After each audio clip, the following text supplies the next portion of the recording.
In every corner of the country, from fixing planes in this Alabama hangar to quietly reminiscing among treasured photos in Nevada. Now, this is my war pictures here, all my buddies. They are the modest heroes who did something extraordinary 75 years ago. You don't know their names, they have asked for little attention. But now we document their return to Normandy. World War II veterans who were there on D-Day and who are now going back. Harold, Phil, McMurrin. My name is Jack Brown Claiborne, and I was Seaman First Class in the Navy. My name is Norfield Zakari. I was in the U.S. Army. My name's Harold Himmelsbach. I was actually drafted into the Army when I was 18. And we have set out to meet them, to travel with them as they journey back. Harold. How are you? It's an honor. Harold Himmelsbach, raised in Yakima, Washington. He is 93, about to turn 94. You're almost ready to make this trip back. How significant is this? Very. It was the most dramatic time in my life, and I remember best and saw things that very few people would ever see, and I saw it all. Harold remembers everything. The morning of June 6th, 1944. That moment when those mines began to explode, that was the moment you knew. Right. You better believe it.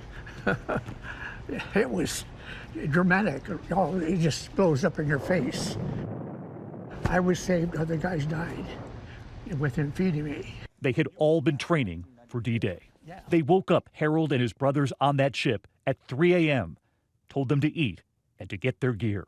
And all of a sudden, I'm out on the deck when the first explosions took place. So I had no gear on or anything else. I was just, didn't even have my helmet on. And all of a sudden, this explosion took place right next to us.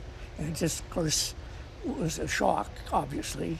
And it just, all of a sudden, water came up over my head and washed over the top of us and everything. I was knocked around and down. It was a tremendous jolt because it was actually tearing parts of the ship open. That was just the first explosion. Right. And as you're standing there getting your bearings, right, a second explosion. Right. The second was more violent. That was a powerful explosion, the second one. And that's why it did so much damage. This was the moment brave sons became men.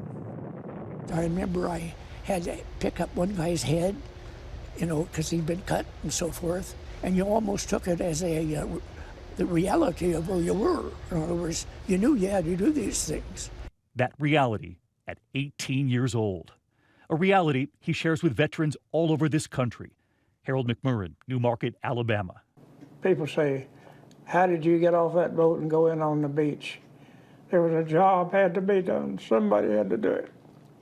We did it. Onofrio Zakari, Las Vegas, Nevada. Man, I was scared. I didn't realize what war was until that day. It was awful. At 96, he remembers D-Day, even the smell. To this day, I have flashbacks. I'll smell diesel oil. Right away, I'll think of D-Day. Can't help it. I just can't help it. Jack Claiborne, Dyersburg, Tennessee. He was a gunner on that day. Seeing all of these boys that was killed and just laying there on the beach, and it was just tough for a little old kid to handle. And we were all young. Vincent Unger, Orlando, Florida, in the Navy. We were the first on that beach on Utah. Terrible sound from the cannons and the bomb dropping, everything all around us. It was a fire, explosions.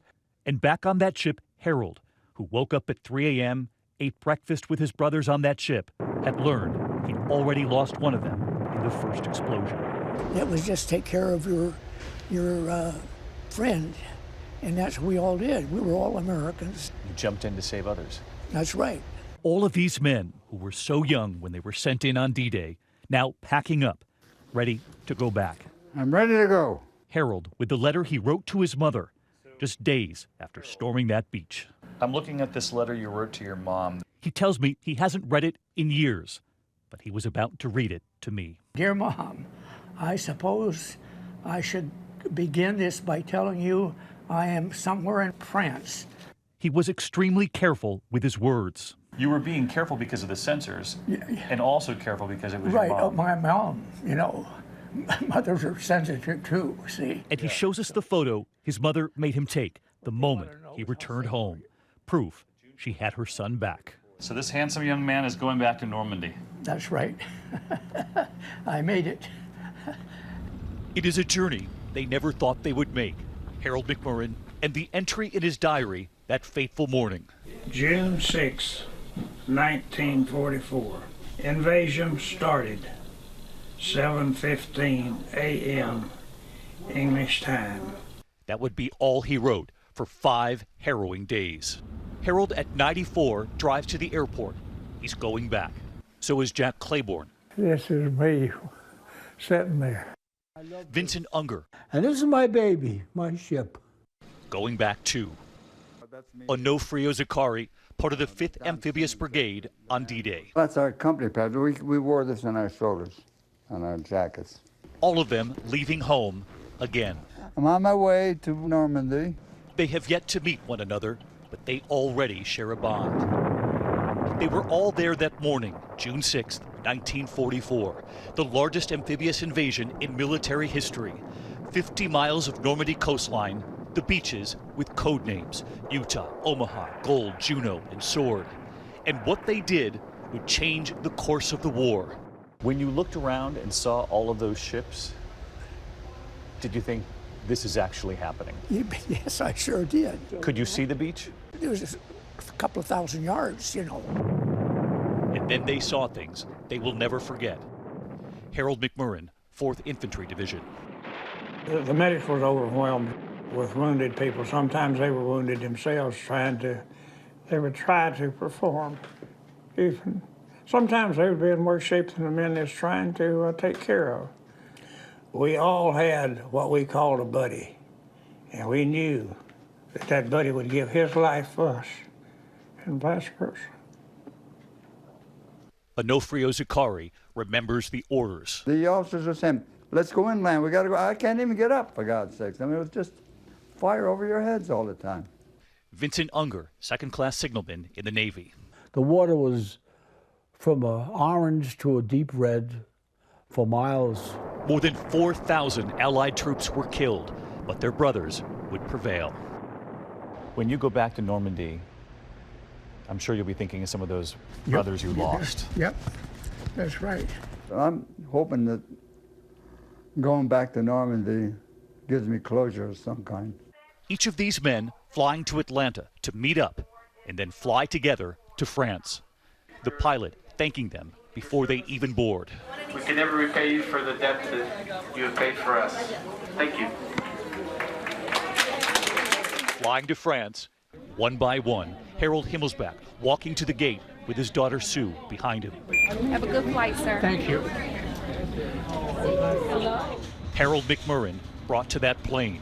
Jack Claiborne on board too, Vincent Unger, and Onofrio Zakari looking out at this journey ahead. All of them ready. I never thought I'd be coming, but here I am. When we come back, the return to Normandy, the unexpected moment on Omaha Beach, Look at all the crosses, oh boy.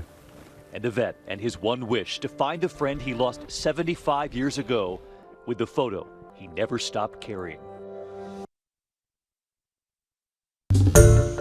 Hi everyone, George Stephanopoulos here. Thanks for checking out the ABC News YouTube channel. If you'd like to get more videos, show highlights, and watch live event coverage, click on the right over here to subscribe to our channel, and don't forget to download the ABC News app for breaking news alerts. Thanks for watching.